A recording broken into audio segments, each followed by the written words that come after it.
You're watching the India Development Debate with me, Tamanna Inamdar, a prime-time show that values your time, which is why we bring together stories that matter to you, that make a difference to your life, and analyze them with the best speakers and experts possible. So what do we have lined up for you this evening? We're going to first talk about the job scenario in India. We have a couple of data points coming in on how the jobs market is picking up. It seems to have improved in the month of June over the month of May, but that could only be and possibly be because the economy has begun to unlock. So what are the sectors where the jobs are coming, and is the horizon looking a little brighter? That's the big story we're going to be talking about. We're also going to be turning our focus onto PSU stocks. Stocks of public sector enterprises have been zooming. Is there an underlying reason to have faith that the way PSUs work in India will change? Is there a clear sign of disinvestment on the horizon? Also, the first test match in the post-COVID world is being played in the UK, England versus the West Indies. What is the future of cricket looking like? That special report coming in. And of course, you will hear from LinkedIn's India head as well. First, let's get to the jobs question, the question of jobs. So now, what are the biggest names in the business that you can think of? And we've put all of them together for you this evening.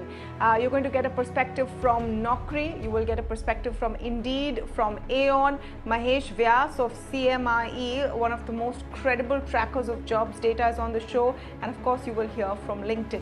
So what's the top line? Naukri.com has put out a report today showing that employment in June, as per their report, has improved by 33% as compared to the previous month of May. Now that's good news to start with, but when you compare to June 2019, there's still a drop of 44%.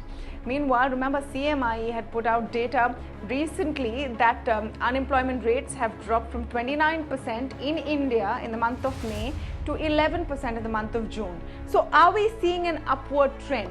To speak on this, I'm joined this evening by Pawan Goyal, who's the Chief Business Officer of Naukri. Sashi Kumar, MD of Indeed India, joins me on the show. Arush Dhawan, the India Head of Institutions and Colleges at Aon, is also speaking with us this evening. Welcome, gentlemen, to all of you. Mr. Goyal, let me begin with you and the data that Naukri has put out. Are you seeing consistent improvement in employment numbers, or is this just due to the unlocking of the economy that whatever hirings had to happen have managed to happen in the month of June? So it's a little early for us to say. It's only 1 month since the daily unlock has started. So can't differentiate between whether it's just a temporary reprieve or a longer term. But when we look at all the indicators on platform, it looks like it is more than a temporary reprieve, and there's a growth. The June growth is not an aberration. We expect that to continue into July. Okay, so Mr. Goyal, give us a sense of what kind of recruitments are happening, at what levels are you seeing recruitments happening, and which are the sectors which are doing well? Absolutely. So first, I just want to clarify, all the analysis is based on jobs posted on our platform. We being the largest portal, it should be a good representation, but nevertheless, it's based on our job portal data. So on our job portal, from an industry standpoint, if you look at sequentially, the industries that had been impacted the most, which is hospitality and travel, they are the ones which have increased most on a sequential basis. So there's almost doubling of jobs. So 94% increase in jobs in hospitality and travel. Okay. Having said that, in spite of that, they, on a year-on-year basis, they're still down 80%. Okay. Medical and pharma industries, they've also seen substantial sequential growth, and actually are among the least impacted on a year-on-year basis. IT also has seen month-on-month growth, and they're also among the least impacted from a year-on-year basis. Now, if you also referred to the experience bands and which segment the hiring is happening. So actually the inexperienced segment, which is 0 to 3, I would say less experienced segment, that is where the most correction had happened. And again, the same story repeats. That's where the maximum growth is coming back, okay, on a month-on-month basis. On a year-on-year basis, it's actually down now similarly across all segments. There's one more interesting story that's there from a city point of view. Okay, the maximum growth on a month-on-month basis is actually not in metros. It is in tier 2 cities such as Chandigarh and Kochi. There, the month-on-month growth is almost double. And among metros, all metros are growing except Mumbai, which is we see a marginal decline on a month-on-month basis as well. Of course, year-on-year basis, all of them are down, but metros have started growing back on month-on-month basis. On an annual basis, if you look at it, Bangalore, because of the preponderance of IT jobs, that is one of the least impacted cities from a year-on-year point of view. All right. So very clear picture there coming in on, the Bharat story that we've all been talking about. Sashi Kumar, are you seeing something similar as well? The way we see it, we are still in part of an evolving situation. It's too early to say if there is recovery. What our data tells us is that in June, net new jobs being added was 51% less than the same time last year, but which is better than in May, where it was 70% less year on year. So clearly there are newer jobs being created. However, we are still substantially behind where we were last year. But we must also understand that this is part of a global phenomenon. We are not the only country which has got affected. While the overall hiring activity in India has reduced by 49% year on year, even countries that have been not as impacted, like say Ireland, was down by 49% as well. UK, which saw significant impact a couple of months back, is down 60%. So we are more or less, the entire world looks to be in the same boat. So yes, that's where we see the overall situation. And in terms of where we see the recent pickup, we are seeing pickup in jobs for IT. We are seeing a pickup in jobs for sales, for marketing, for edu tech is an area where we're seeing a pickup in jobs. Industrial engineering is where we've seen pickup in jobs. We've seen pickup in retail. Some of the sectors which are still doing pretty badly, childcare, jobs as compared to last year is down by 82%. Food preparation and services down by 76%. Hospitality and tourism is still down by 75%.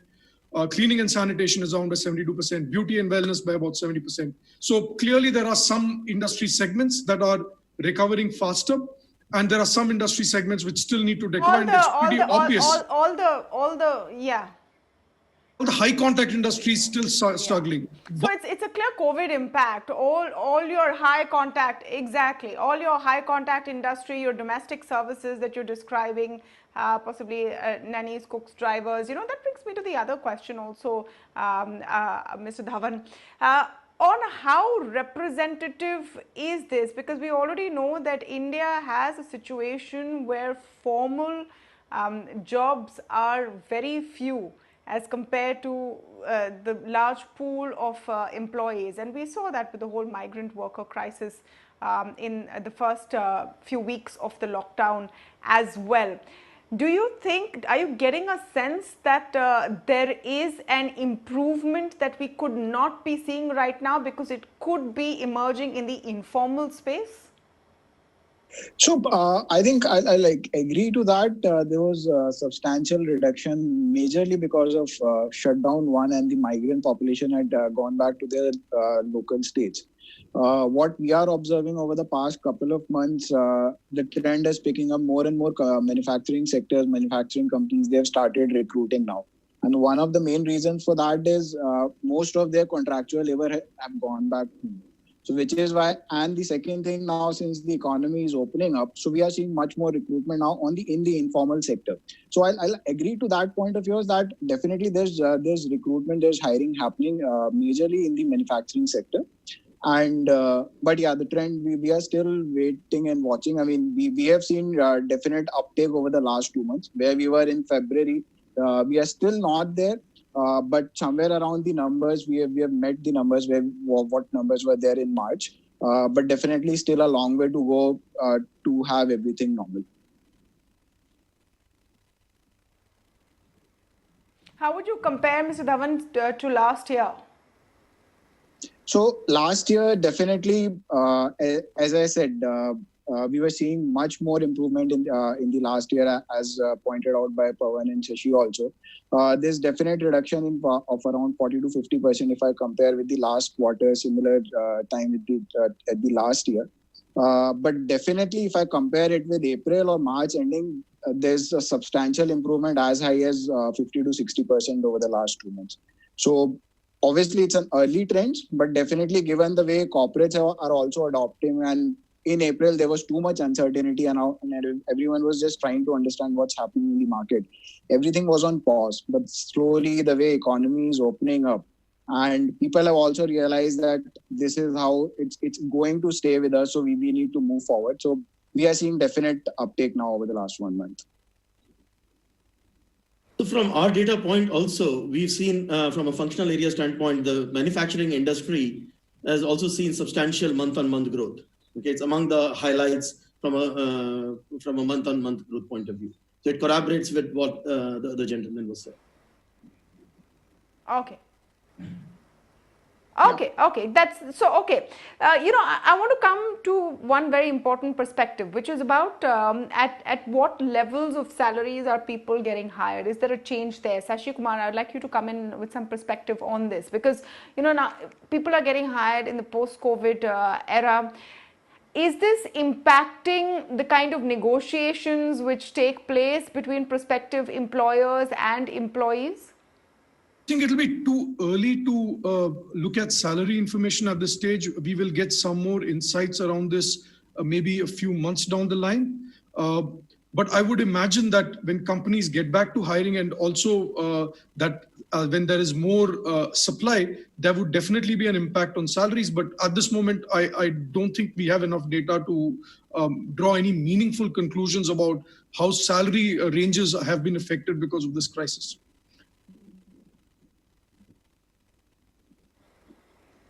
Okay, Pawan, another interesting aspect to understand. I asked you a little earlier at what levels people are being hired. You said 0 to 3 has seen the biggest kind of rebound as well. But at what what is the kind of hiring trend we're seeing with middle level management and senior management, because those were the sections most vulnerable when we were talking about potential layoffs in the beginning of the whole COVID scare, with companies finding new ways of working, more work from home, perhaps more automation. These were the most vulnerable sections. Are you seeing any kind of stability in these areas?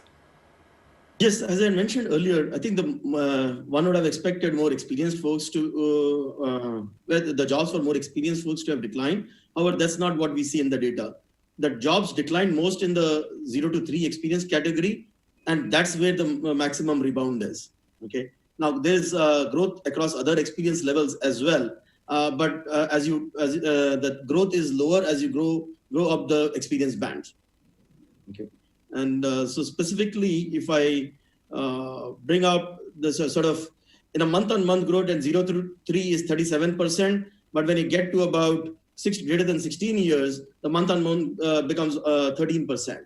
Okay, so there's almost a linear tapering for as you go across the experience bands.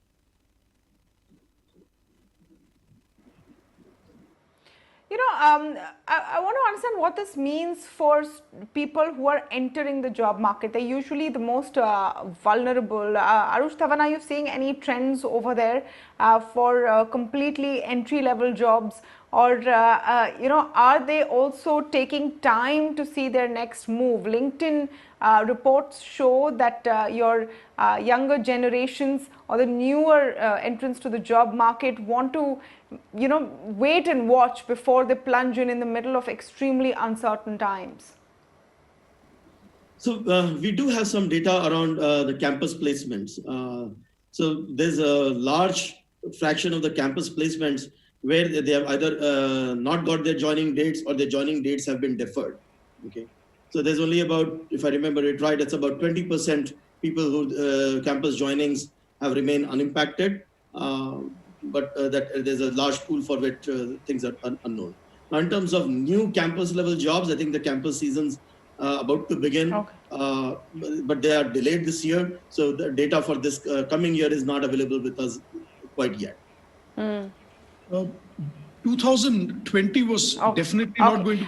The question was for Arush Dhawan. Arush, you want to come in? Yeah, sure. So I think gentlemen, you're going to have to allow me to come in and steer this. Yeah. Thanks, Tamanna. So definitely, yes, we also did our survey way back in April, and where we found out that at the entry level, companies are expected to have at least 30% lower number. So every 1 out of 2 company are expected to hire 30% lesser workforce in this year. Majorly 2 reasons. One, obviously, there's low attrition happening because people are not ready to able to move out, and secondly, the joining for the 2020 batch that will get deferred. So majorly because of these 2 reasons, for the entry level people, from a corporate standpoint, definitely numbers are going to go down for 2021 batch. Regarding the placement season, what we are seeing. Normally, placement activities generally start in the month of July and your national tests and all. This time it will be deferred.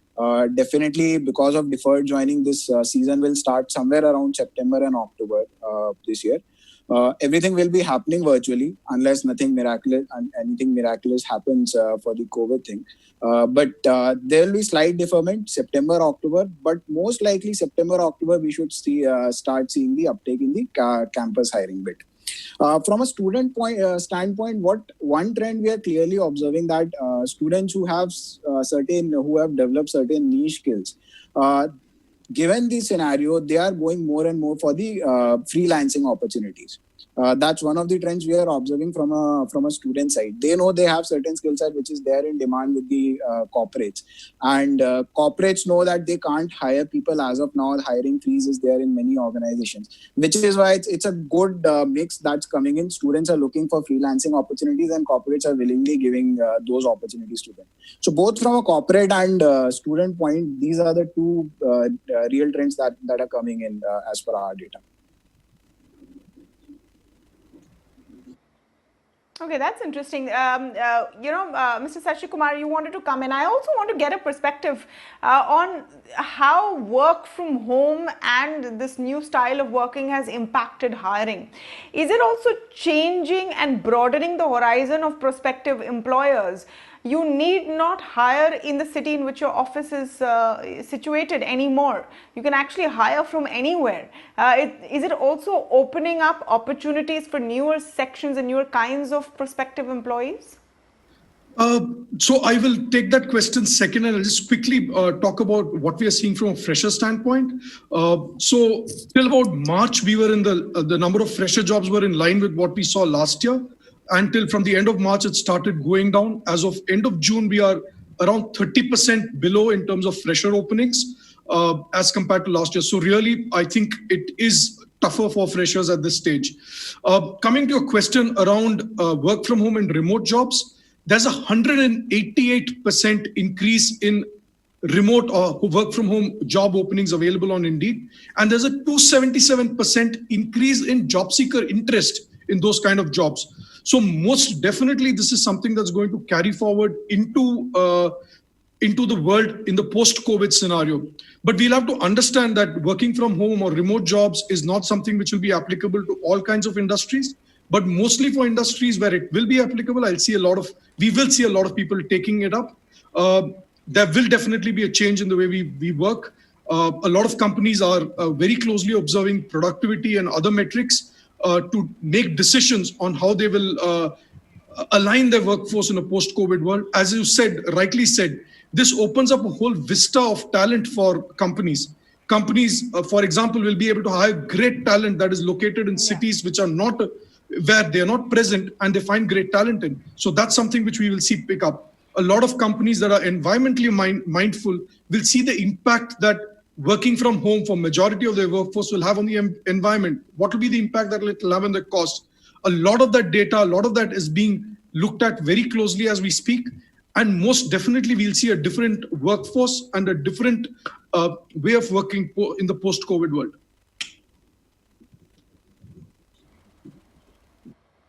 That's a very interesting perspective. Pawan, do you want to add anything to that? How work from home is changing things? And something that I have been curious about, does it give opportunity to women in the workforce? India has had a notoriously high level of women who drop out of the workforce, because of responsibilities at home, etc. Doesn't work from home just open up a new line of opportunities for them?